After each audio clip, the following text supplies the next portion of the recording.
An original story, narrated exclusively for Love Written in Silence.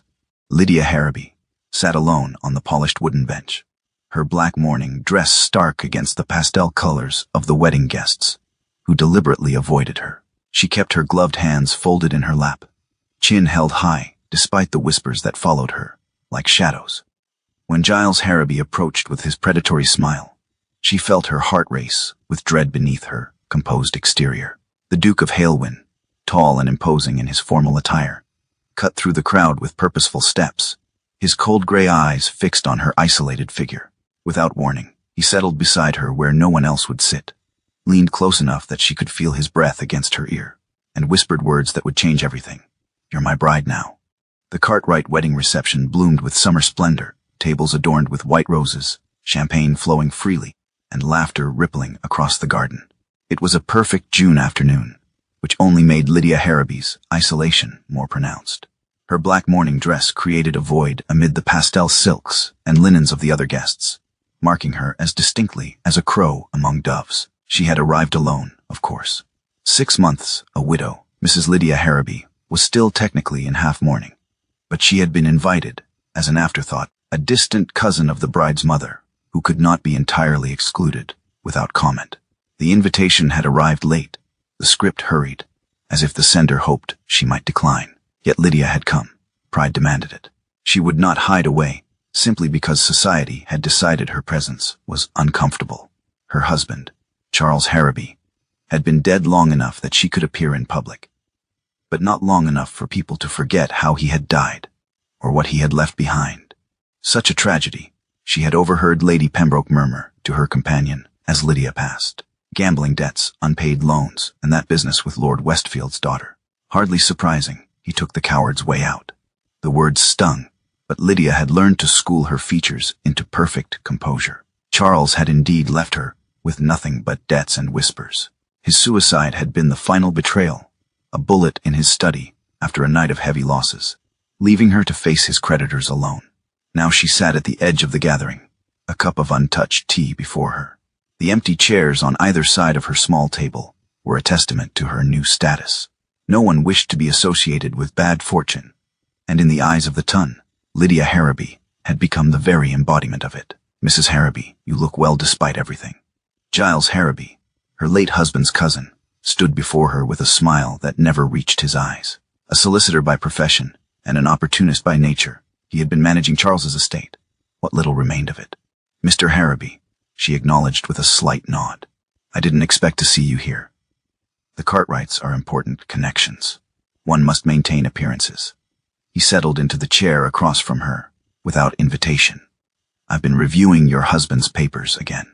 I'm afraid there are some additional complications." Lydia's stomach tightened. "What sort of complications?" "It seems Charles borrowed more extensively than we initially thought. There are promissory notes to several gentlemen in the county. Quite substantial amounts." His voice lowered conspiratorially. "I could perhaps negotiate more favorable terms for a modest fee." The implication was clear. Giles had been slowly positioning himself as her only ally, while simultaneously ensuring her dependence grew. Each time he discovered new debts, he offered solutions that somehow benefited him more than her. "I'll need to see these notes myself," Lydia replied evenly. Of course. Though I must caution you, a woman alone dealing with such matters. It invites talk." His gaze drifted meaningfully to the other guests, who occasionally glanced in their direction. "Perhaps we could discuss a more permanent arrangement for your protection." The suggestion hung in the air, revolting in its calculation. Giles had never hidden his interest in the small property that remained in Lydia's name, the only thing Charles couldn't touch, left to her by her father. Before she could respond, a shadow fell across their table. Both Lydia and Giles looked up to find Sebastian Renford, the Duke of Halewyn, standing before them. Tall and imposing, with features that might have been handsome were they not so severe, the Duke was known for his cutting remarks and colder demeanor. At 35, he remained unmarried despite being one of the wealthiest peers in England. "Harrowby," the Duke acknowledged Giles with barely concealed disdain. Then, to Lydia's astonishment, he turned to her with a slight bow. "Mrs. Harrowby, I believe this next dance was promised to me." Lydia blinked in confusion. She had never exchanged more than formal greetings with the Duke at previous social functions. Before she could respond, he extended his hand, his expression brooking no argument. With a mixture of relief and trepidation, Lydia placed her gloved fingers in his. As he led her away from Giles's scowling face, the whispers around them grew. The Duke of Halewyn, dancing with the disgraced widow Harrowby. It was unexpected enough to silence the gossips momentarily. What Lydia couldn't know was that this moment, this simple act of the Duke choosing her company, would change the course of her life forever. The Duke did not lead Lydia to the dance floor. Instead, he guided her toward a stone bench, partially concealed by flowering shrubs, at the edge of the garden. The music from the reception drifted toward them, but they were removed from the immediate scrutiny of the other guests. "You seemed in need of rescue," he stated without preamble, releasing her hand once they were seated. Lydia smoothed her skirts, uncomfortable with both his directness and his unexpected intervention. "You are mistaken, Your Grace. I was merely conversing with my late husband's cousin. Who was circling you?" "A vulture." The Duke's gray eyes assessed her with unsettling precision.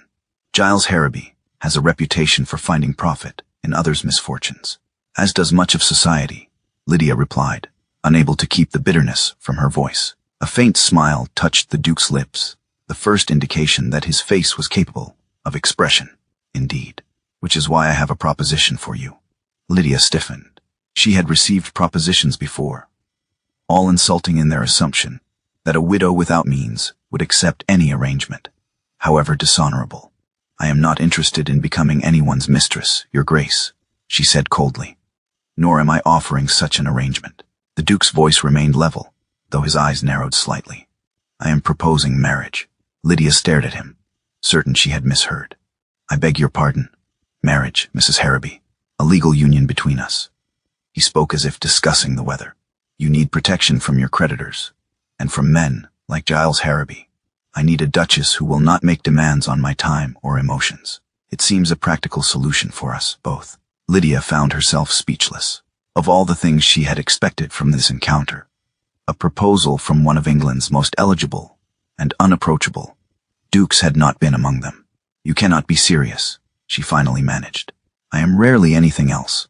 The Duke regarded her steadily. "You are well-bred, educated, and possess a dignity that many in your situation would have abandoned. You would perform the duties of a duchess adequately." "How flattering," Lydia said dryly. "I am not offering flattery, Mrs. Harrowby. I am offering stability." His gaze remained fixed on her face. "In return, I ask only that you maintain the appearance of a proper duchess, and do not interfere with my affairs." "Why me? Surely there are dozens of young ladies whose families would be delighted by such an offer, regardless of your conditions."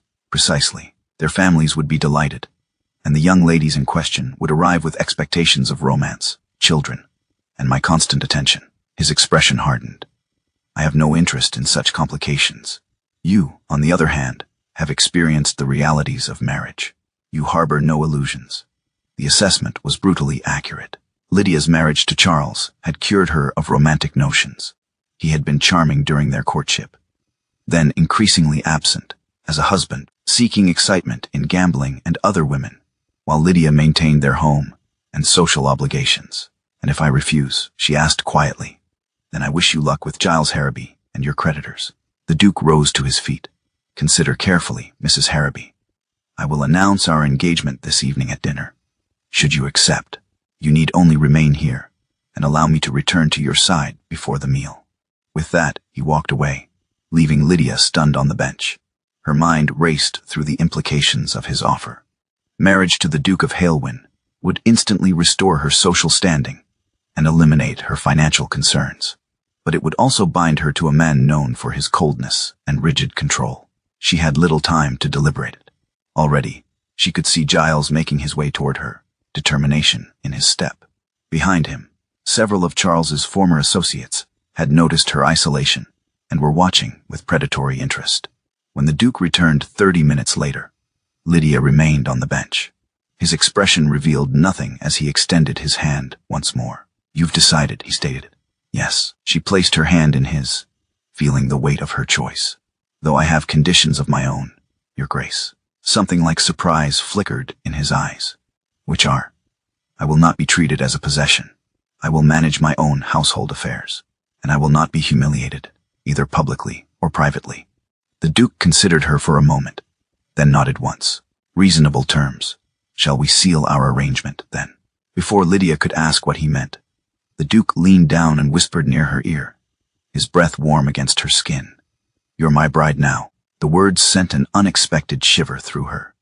They were not romantic. They were a claim, a declaration of protection and possession, all at once. That evening, the announcement of their engagement fell like a thunderclap among the wedding guests. Lady Cartwright nearly fainted. Giles Harrowby's face contorted with fury before smoothing into calculated pleasantness. The other guests alternated between shock and frantic recalculation of their treatment of Lydia. As they stood together receiving stilted congratulations, the Duke kept Lydia's hand firmly in his. His touch was neither warm nor cold, simply present, like his entire demeanor.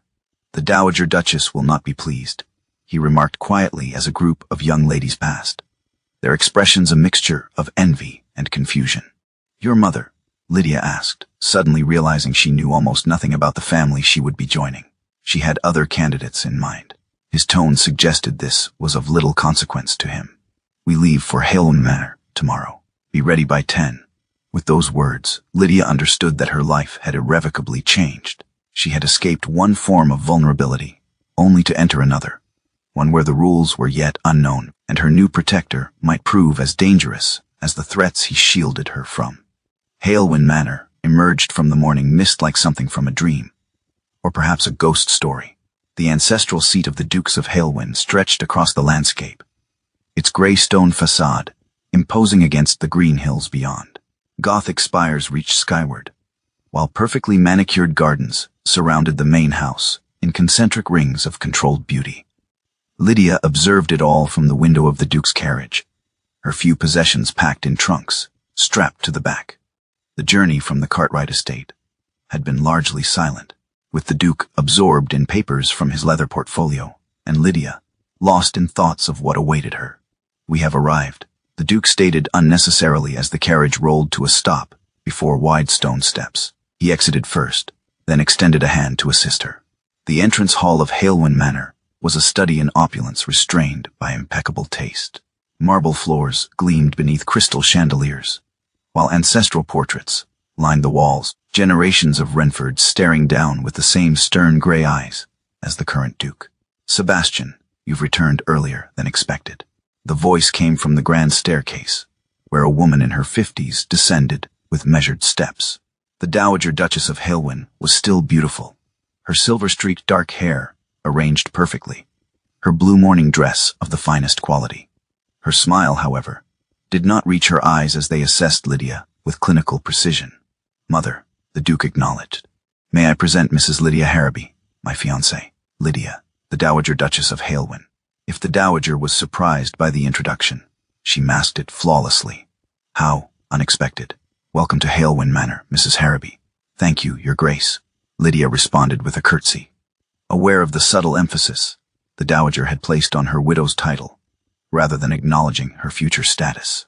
Mrs. Harrowby will occupy the blue suite, the Duke informed his mother. Please have Stephen see to her comfort. The blue suite. The Dowager's eyebrows rose slightly. But that adjoins your chambers. Surely the rose room in the east wing would be more appropriate for an unmarried guest.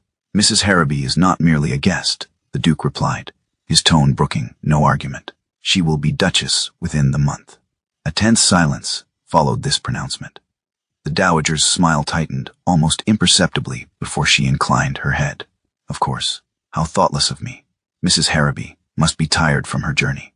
Tea will be served in the drawing room in an hour. As Lydia followed a stern-faced housekeeper up the grand staircase, she felt the Dowager's gaze boring into her back. The battle lines had been drawn before she had even set down her reticule. The blue suite proved to be a series of elegantly appointed rooms, decorated in various shades of azure and silver. A sitting room with tall windows overlooking the gardens led to a spacious bedchamber with a canopied bed. Beyond that lay a dressing room and a small private study. His Grace had these rooms refreshed last night, the housekeeper, Mrs. Stevens, informed her with obvious disapproval, though we had little notice of your arrival. I appreciate the effort, Lydia replied evenly, refusing to be cowed. Left alone, she moved to the window, watching as the Duke strode across the gardens below, his mother at his side. Their conversation appeared intense, though their postures remained proper. The Dowager gestured toward the house, toward Lydia's window, before the Duke shook his head firmly and walked away, leaving his mother standing alone among the roses. The following days established a pattern of subtle warfare. The Dowager Duchess never said anything overtly hostile, yet her every action communicated disapproval.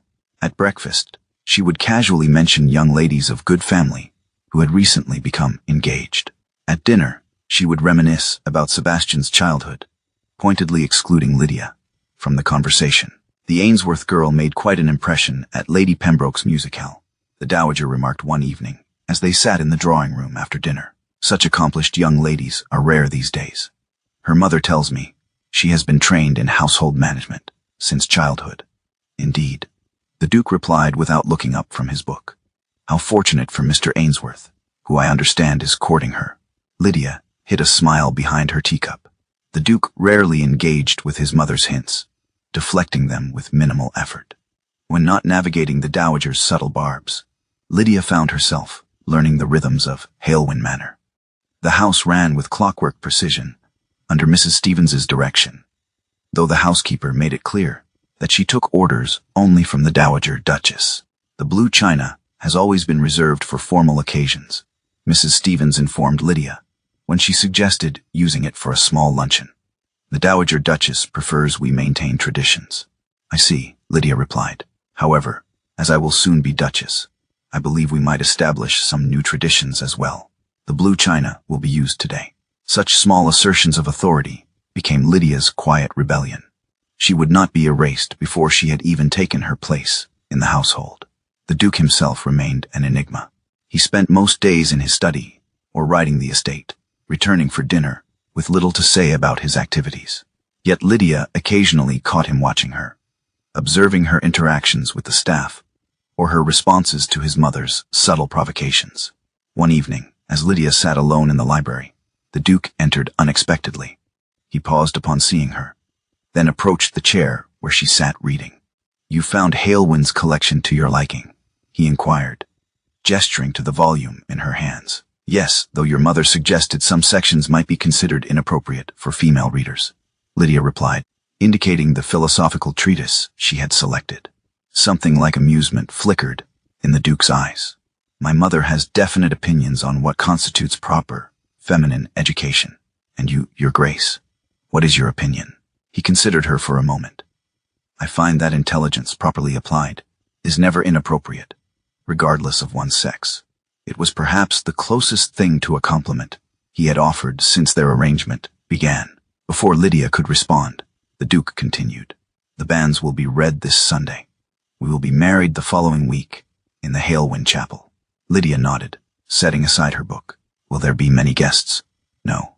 A small ceremony befitting a second marriage. His gaze held her steadily. Unless you desire otherwise. The question surprised her. It was the first time he had asked for her preference on any matter relating to their arrangement. A small ceremony would be appropriate, she agreed. He nodded once, then hesitated before adding, You have managed my mother's attentions with remarkable composure. I understood what I was agreeing to, Your Grace. Sebastian, he corrected unexpectedly. If we are to be married, you should use my given name, at least in private. The concession, small as it was, felt significant. Sebastian, she repeated, testing the name on her tongue. He inclined his head slightly, then departed as abruptly as he had arrived, leaving Lydia to wonder if perhaps there might be more to their arrangement than mere convenience, after all. The conservatory at Halewind Manor was a cathedral of glass and iron, filled with exotic plants from every corner of the empire. Sunlight streamed through the panes, creating dappled patterns on the stone floor, and the small luncheon table where Lydia sat with the Dowager Duchess. Sebastian had been called away on estate business, leaving the two women alone for the first time since Lydia's arrival. The orchids are particularly fine this year, the Dowager observed, gesturing to a display of purple and white blooms. Sebastian's father imported them from India. He had a passion for collecting beautiful things. They're exquisite, Lydia agreed, sipping her tea. Beauty must be carefully tended, Mrs. Harrowby, the dowager continued. Neglected it withers. The same is true of family names and reputations. Lydia met the older woman's gaze steadily. I'm quite aware of the importance of reputation, Your Grace. Are you? The dowager set down her cup with precision. I wonder. The Harrowby name has become rather tarnished of late, whereas the Renford line has remained unblemished for centuries. Until now, you mean to say? Lydia replied evenly.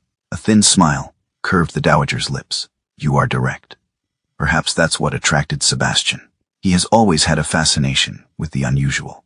I don't believe His Grace finds me unusual so much as convenient, Lydia said, deciding that pretense served no purpose between them. Convenient. The dowager arched an eyebrow. An interesting choice of word. We both know our arrangement is based on mutual benefit, not romantic attachment. Indeed. The dowager's expression remained placid as she reached for a small cake. Though I confess I fail to see how Sebastian benefits from aligning himself with the widow of a suicide and debtor. The words were designed to wound, but Lydia had developed calluses against such barbs. Your son makes his own decisions, Your Grace. Perhaps you should discuss his motivations with him. Oh, I have. The dowager's smile tightened. He can be quite stubborn when challenged. A family trait, I'm afraid. Still, I had hoped he would consider the Moreland girl. Her father's connections to the Berkshire estates would have been advantageous, especially given the difficulties with the Farnsworth investments.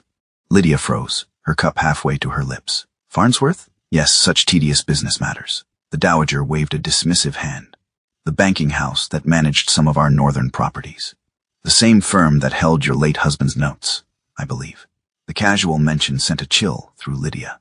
Farnsworth and Sons had indeed held several of Charles's largest debts that Giles had been negotiating on her behalf. But how would the Dowager Duchess know such specific details about her financial situation? You seem surprised, Mrs. Harrowby, the Dowager observed with false concern. Surely you didn't think Sebastian proposed without investigating your circumstances thoroughly. My son may be impulsive in some matters, but he is meticulous about financial entanglements. The implication was clear. Sebastian had known about her debts, her vulnerability, her desperate situation before he ever approached her at the wedding. Their chance encounter had been calculated. His offer of protection had been preceded by complete knowledge of exactly how much protection she required. I see, Lydia said quietly, setting down her cup with steady hands despite her internal turmoil. How efficient of him. The Renford men have always been practical, the dowager agreed, satisfaction evident in her tone. Though I must say, when he mentioned acquiring your husband's debts, I thought he was merely consolidating estate matters.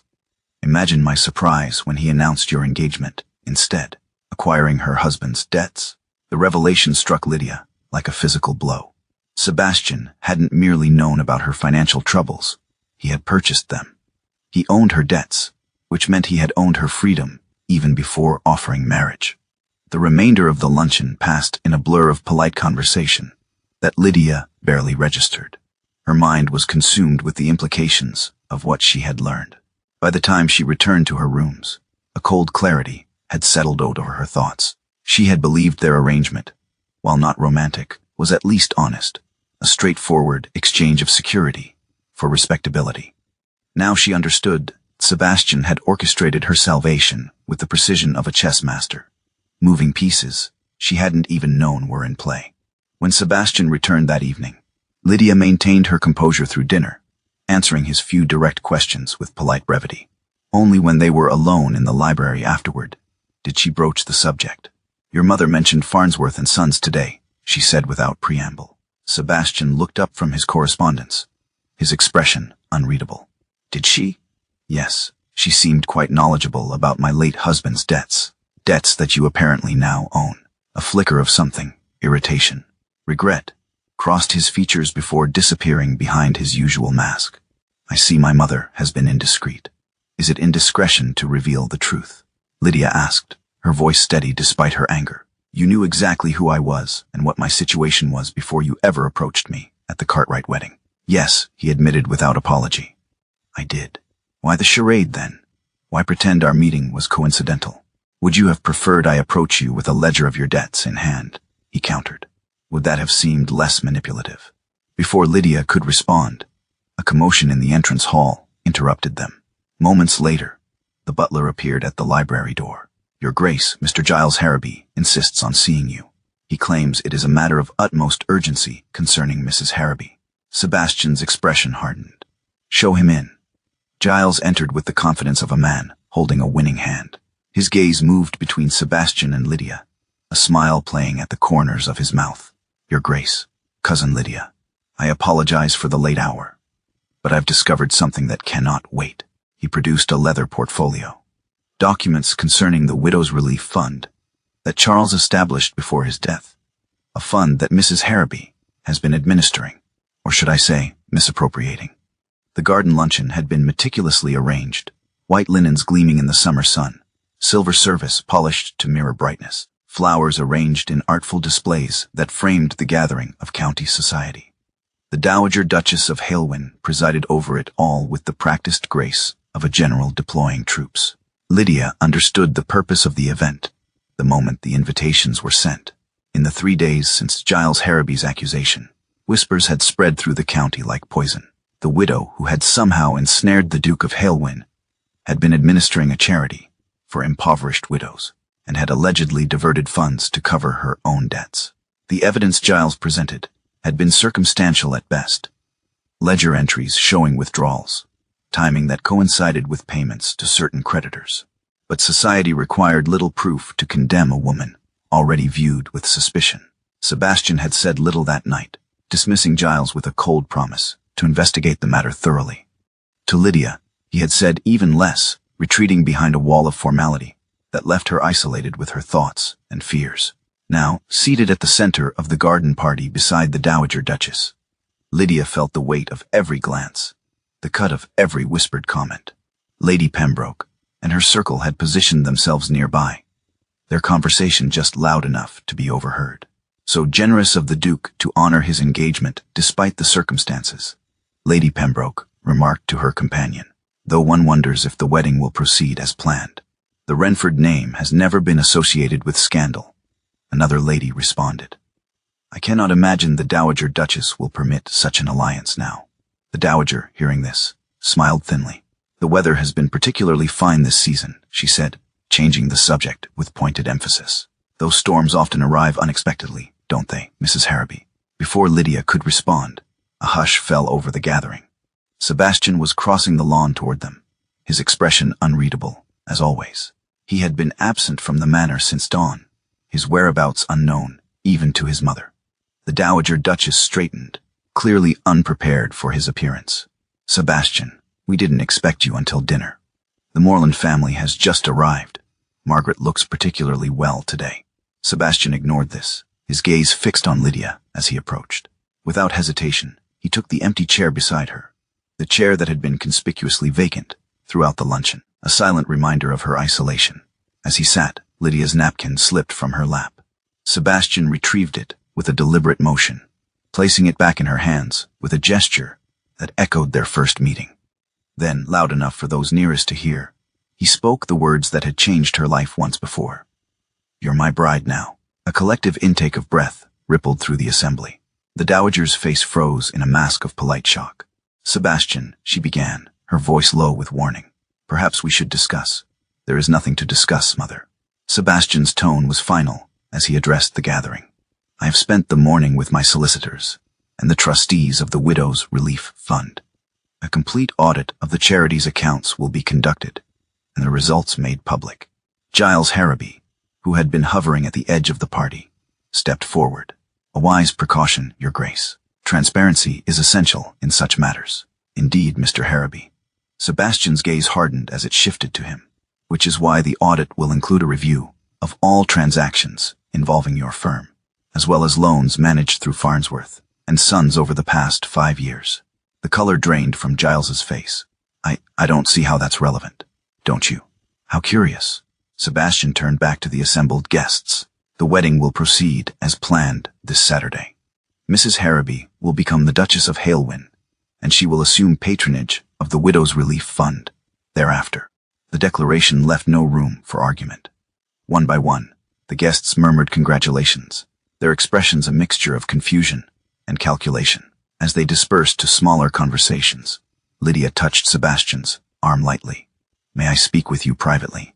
They withdrew to a stone bench, partially screened by flowering shrubs, the same setting as their first conversation, though now on the grounds of Halewyn, rather than the Cartwright estate. "Why?" Lydia asked simply when they were alone. "You'll need to be more specific," Sebastian replied, though his eyes suggested he understood her question perfectly. "Why defend me? Why proceed with our marriage when it would be simpler to distance yourself from this scandal?" She met his gaze directly. "You know about the charity, about Charles's debts, about everything. You could walk away with your reputation intact. Is that what you think I should do?"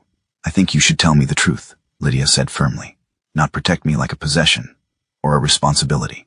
If this marriage is to be more than an arrangement of convenience, I need to know why you're choosing me despite everything." Sebastian was silent for a long moment, his gaze moving over the garden where his mother still held court. Her composure regained, but her authority visibly diminished. "I have spent my life controlling circumstances," he finally said, "managing risks, anticipating problems, protecting the Renford name and fortune. When I learned of your situation, I saw another problem to solve, another matter to manage. And now," Lydia pressed, "now I find that I don't wish to manage you." His voice softened almost imperceptibly. "I wish to stand beside you. As your Duchess," Lydia stated, needing clarity. "As my wife," Sebastian corrected. "My partner." The distinction was significant. Lydia studied his face, searching for any sign of calculation or deceit. She found only a rare vulnerability in his usually guarded expression. "I will not be a project or a charity," she said firmly. "Nor will I be a weapon in your battle with your mother." "No," he agreed. "You will be Lydia, and I will be Sebastian. Not titles or positions, people who choose each other, despite complications." It was the most honest thing he had said to her since they met. Lydia felt something shift between them, a foundation forming where before there had been only a transaction. "Then I will meet you at the altar on Saturday," she said quietly. "Not because I need your protection, but because I choose you as you have chosen me." Sebastian nodded once, then reached for her hand, his fingers closing around hers with gentle certainty. In that touch was a promise more binding than any legal arrangement, a choice made with clear eyes and open hearts. The morning after the wedding dawned clear and bright, sunlight streaming through the windows of the Duchess's chambers. Lydia stood by the window, watching as the estate came to life below. Gardeners tending the roses, stable boys leading horses to pasture, the everyday rhythm of Halewyn Manor continuing as it had for centuries. Yet everything had changed. The wedding had been small but dignified, attended only by close family and a few loyal friends. The Dowager Duchess had maintained perfect composure throughout, though her influence had visibly diminished in the days following the garden luncheon. Sebastian had been quietly resolute, his vows spoken with a conviction that surprised even Lydia. Giles Harrowby had not attended. The preliminary findings of the audit had revealed discrepancies in his management of several estates, including systematic inflation of debts and misdirection of payments. He had left the county hastily, rumors suggesting he had boarded a ship bound for the colonies. A soft knock at the door interrupted Lydia's thoughts. Sebastian entered, dressed for the day but without his usual portfolio of papers. In his hands instead was a leather-bound ledger. "Good morning," he said, his formal manner softened by the intimacy they now shared. Their wedding night had been a revelation, not of passion alone, but of trust carefully given and received. "Good morning," Lydia replied, smiling as he crossed to join her by the window. "You're not working today. Some matters take precedence over estate business." He offered her the ledger. This arrived from London this morning. Lydia opened it to find the accounts of the Widows' Relief Fund, meticulously recorded and balanced. The final page bore a single line in Sebastian's precise handwriting. "Mrs. Lydia Renford, patroness." She closed the book, pressing her palm against its cover, as if to absorb the meaning of that simple designation. Not duchess, not wife, but a woman with purpose and authority in her own right. "The fund will be expanded," Sebastian continued. "There are too many women left vulnerable by circumstances beyond their control. Your experience gives you insight that no one else could bring to its management." Lydia looked up at him, seeing not the cold, controlled Duke who had first approached her, but the man who had chosen to stand beside her despite scandal and opposition. "Thank you," she said simply. Sebastian shook his head. "No thanks are needed between us. We are partners now, in all things." The Dowager Duchess had relocated to the Dower House the previous day, taking with her her personal staff and the weight of her disapproval. The manor already felt lighter for her absence, the air clearer somehow. "Will society ever truly accept me?" Lydia asked, voicing the question that still lingered despite everything. "Some will, some won't," Sebastian answered honestly. "But we don't require their acceptance to live our lives." He was right, Lydia realized. The whispers might continue, the invitations might be fewer, but within the walls of Halewind, and throughout the estates they managed together, they would create their own world, one built on mutual respect, rather than mere convenience. Sebastian extended his hand, and Lydia placed hers within it, without hesitation. His fingers closed around hers with gentle certainty, the simple touch conveying more than elaborate declarations ever could. "Come," he said. "Breakfast awaits, and afterward, I thought we might ride to the North Fields. There's a cottage there that needs attention, perhaps a suitable home for one of your widows." They walked together from the room, Duchess and Duke, husband and wife, partners in a union that had begun as a dangerous proposition and transformed into something neither had expected to find. A love born of choice, rather than chance, stronger for the challenges it had weathered, and true in a way that defied society's narrow definitions. In the end, it was not Sebastian's title that had saved Lydia, nor was it her presence that had completed him. Rather, it was their mutual decision to see each other clearly and choose each other anyway, a choice they would continue to make day after day in the life they now shared.